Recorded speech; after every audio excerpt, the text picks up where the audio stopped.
Let's get live analysis now with Shalom Lipner. He's a non-resident senior fellow at the Atlantic Council, joining us from Jerusalem this morning. Shalom, thanks for your time.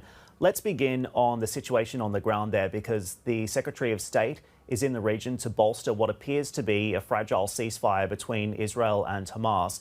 When you take a step back and you look at the situation, though, do you think American attitudes towards Israel have now changed as a result of this latest conflict? Well, I think, we've seen a reset of sorts. I mean, as you say, the secretary's on the ground here. He's been very busy. But at the same time, I think his goals have been modest. I mean, he talked earlier in the weekend before he left on his trip that, that the goal of the administration would be to move towards a two-state solution, but it's not for that right now. And he's more interested right now in sort of solidifying what you called as a ceasefire, but correctly as a fragile one. I mean, it's not even formally a ceasefire. The parties are not talking to each other. It was negotiated through a third party. It's sort of a divorce of convenience, if you might call it. Both sides had reached a point where the fighting was untenable. There's no expectation that this would, last over. Nobody knows how long this will last. But I mean, previous ones have only lasted for, limited periods of time. And the underlying problems continue to fester. So, it's a question. I mean, right now, I think Secretary is very busy, and, he's hopeful that the parties might find something to engage now that things have calmed down again. So what does American engagement look like in the future? Does Israel need American mediation in the Palestinian conflict? Or to go further beyond that, does Israel still need American security guarantees to protect it from its neighbors? Well, I mean, Israel's doing, as you've seen, recent years anyway, Israel's doing a really good job defending itself. I don't think it indicates that it needs that. A lot of the industry is sort of self-produced domestically. I mean, there's been talk about how dependent Israel is or isn't actually to manage its own security issues. But obviously the alliance is important, and nobody's looking to move beyond that. In terms of the process itself, I mean, certainly over the past 4 years during the Trump administration, and even in previous to that when they tried to, I mean, the process has been dormant. I mean, there's been no conversation between Jerusalem and Ramallah. Gaza's out of the question, and people have said, I was asked, will Israel and Hamas be engaging? I mean, that's just not on the table. And there are, the fundamental differences there. There's no overlap between two.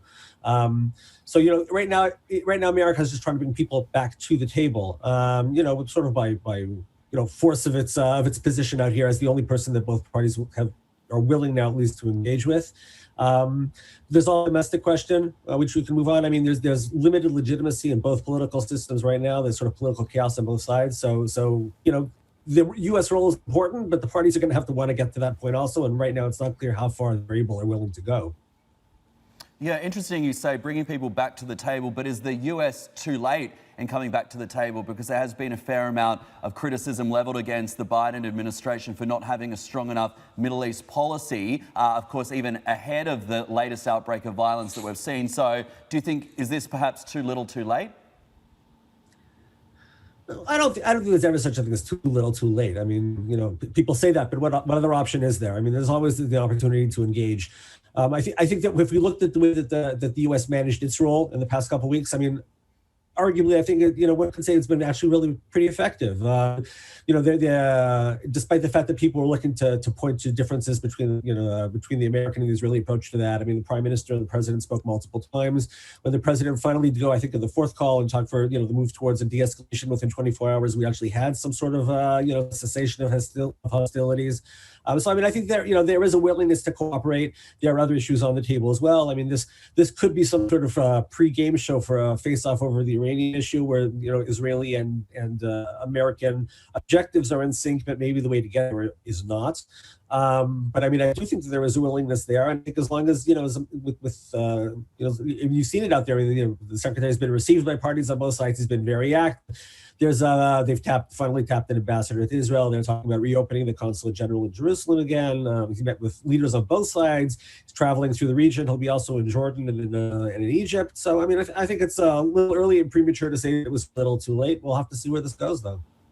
Right, okay, as we continue to see then fresh diplomacy between the United States then and Israel under the Biden administration, what does it mean for Israeli domestic politics? Because we know that neither side has been able to form a stable government after several elections. Is this going to move the needle towards either side of the political spectrum in Israel?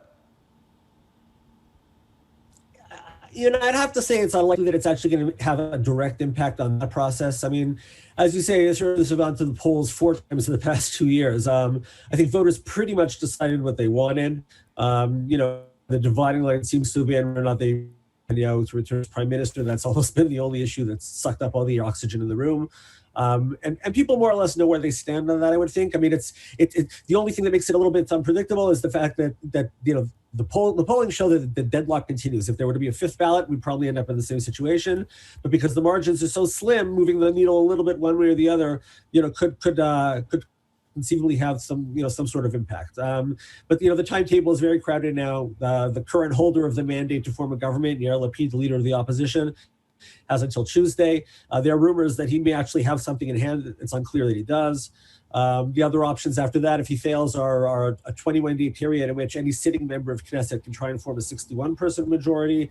There's even been talk of, I don't know that it would pass, but there's talk of submitting a bill to actually dissolve the parliament immediately, to skip that stage altogether, which would lead to a 5th ballot. So we could know something very quickly and be surprised by it. But the way things stand right now, I think we're far from out of the woods in terms of creating some sort of stability here. Absolutely. We'll find out then next week. Thank you very much for joining us. Shalom Lipner from the Atlantic Council there. Dan.